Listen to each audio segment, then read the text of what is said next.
महाराष्ट्रातील मागील पिढीचे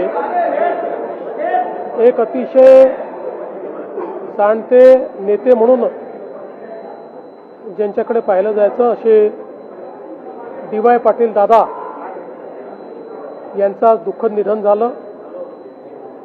आपल्या सर्वांनाच कल्पना आहे की राजकारण, सहकार, शिक्षण, उद्योग या प्रत्येक क्षेत्रात अतिशय गुणात्मक कार्य हे डी.वाय. दादांनी उभं केलं आणि विशेषतः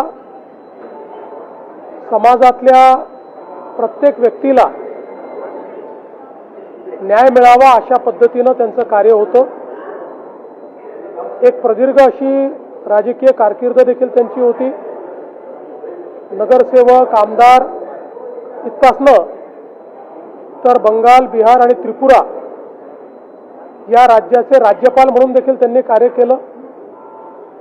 आपल्या विविध संस्थांच्या माध्यमातून एक मोठं शिक्षण क्षेत्रातलं साम्राज्य त्यांनी उभं केलं. सहकार क्षेत्रात अतिशय उत्तम काम केलं, उद्योग क्षेत्रात काम केलं आणि सगळ्यात महत्त्वाचं अजातशत्रू अशा पद्धतीचं त्यांचं व्यक्तिमत्व होतं. समाजातल्या सर्व लोकांशी, सर्व पक्षाच्या लोकांशी, सर्व विचारांच्या लोकांशी अतिशय सलोख्याचे त्यांचे संबंध होते.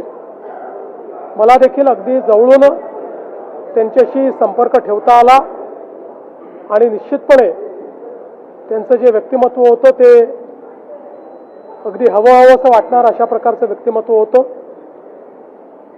त्यांच्या जाण्यामुळे निश्चितपणे जुन्या पिढीतला एक जाणता नेता, एक द्रष्टा नेता आपल्यातनं निघून गेलेला आहे. मी त्यांना विनम्र श्रद्धांजली अर्पण करतो.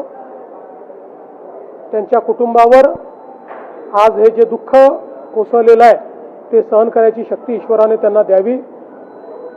श्री सतेज बंटी पाटीलजी यांच्याशी माझं फोनवर बोलणं झालं. त्यांना माझ्या शोकसंवेदना मी दिलेल्या आहेत आणि पूर्ण शासकीय इतमामात त्या ठिकाणी त्यांचा अंत्यसंस्कार व्हावा अशा प्रकारचे निर्देश देखील देण्यात आले आहेत. टाइम्स डिजिटलला लाईक करा, शेअर करा, सबस्क्राईब करा आणि बेल आयकॉन दाबायला विसरू नका. Times digital.